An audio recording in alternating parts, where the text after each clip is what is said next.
السلام علیکم ناظرین، میں محمد اسلم حسین سیاست کی عالمی خبروں میں آپ سب کا استقبال کرتا ہوں۔ پیش ہے دنیا بھر سے آج کی کچھ اہم خبریں۔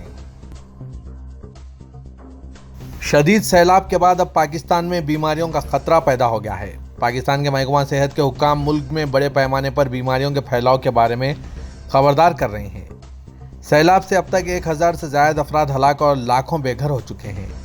مہینوں کی شدید بارشوں کے بعد ڈائریا اور ملیریا کے کیسز میں اضافہ ہو رہا ہے۔ حکام نے اب پانی سے پیدا ہونے والی بیماریاں پھیلنے کا خدشہ ظاہر کیا۔ پاکستان میں جون سے اب تک تقریباً 1200 افراد ہلاک ہو چکے ہیں۔ عالمی ادارے صحت کے مطابق پاکستان میں سیلاب کے بعد 880 سے زائد کلینکس کو نقصان پہنچا ہے، جو WHO کی جانب سے جنوبی ایشیا میں ہنگامی بنیادوں پر امدادی سرگرمیوں کے لیے $10 ملین مختص کیے گئے ہیں۔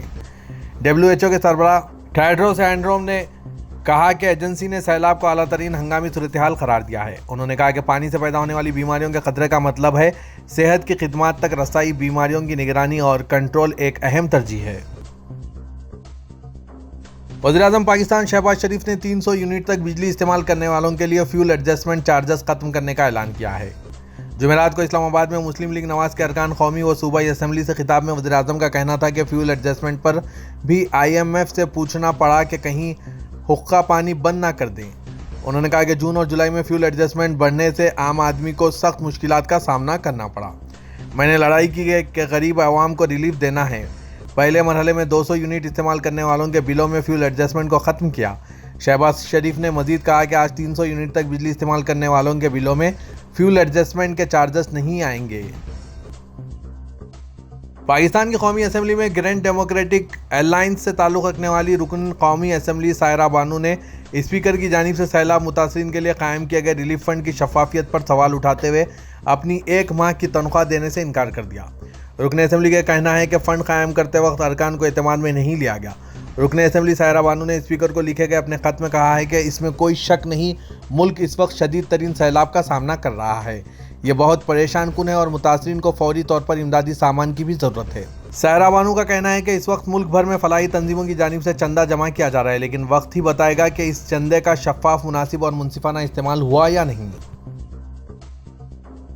پاکستان میں سیلاب کی تباہ کاریوں کے بعد ترکی سے روانہ کیے گئے امدادی طیاروں کی تعداد 9 ہو گئی ہے۔ ترک امور داخلہ نے ترک ادارہ برائے انسدادی ہنگامی حالات و آفات کے توسط سے پاکستان کے لیے روانہ کردہ امداد پر اپنی ٹویٹ میں بتایا کہ اب تک پاکستان کے لیے 9 امدادی طیارے اور 1 غیر سگالی امدادی ٹرین روانہ کی جا چکی ہے، جن میں ہزاروں کی تعداد میں کمبل اور تکیے، خیمے، خوراک، بچوں کی غذائیں اور دیگر ضروری ساز و سامان موجود ہے۔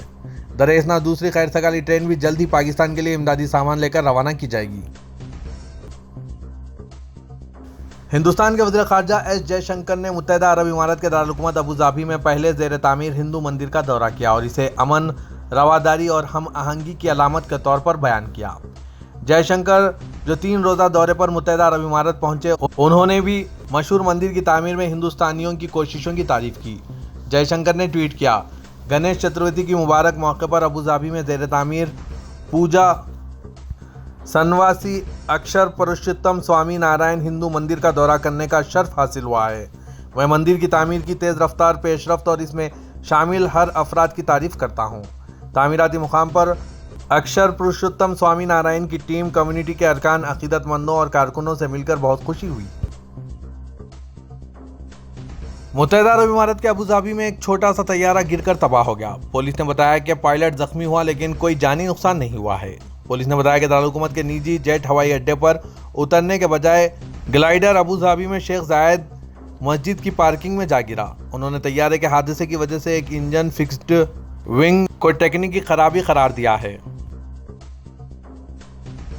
سعودی وزیر برائے مواصلات اور انفارمیشن ٹیکنالوجی عبداللہ نے کہا کہ ٹیکنالوجی اور اختراع وہ بنیادیں ہیں جن پر پائیدار اور جامع بحالی اور ترقی کا انحصار ہے۔ انڈونیشیا کے شہر بالی میں ڈیجیٹل اقتصادیت کے وزارتی اجلاس سے خطاب کرتے ہوئے G20 کی صدارت میں انہوں نے سعودی عرب کی جانب سے مستقبل کی معیشتوں اور جدت طرازی کی حمایت کے لیے اٹھائے گئے اقدامات کی طرف اشارہ کیا، جیسا کہ ولی عہد شہزادہ محمد بن سلمان نے اعلان کیا، جو مملکت کی سپریم کمیٹی کے چیئرمین ہیں۔ مملکت سعودی عرب نے منگل کو اعلان کیا کہ تارکین وطن کی رہائشی ID یعنی اقامہ یا رہائشی اجازت نامے کی میعاد ختم ہونے سے وزیٹر کے وزٹ ویزے میں توسیع نہیں ہوتی۔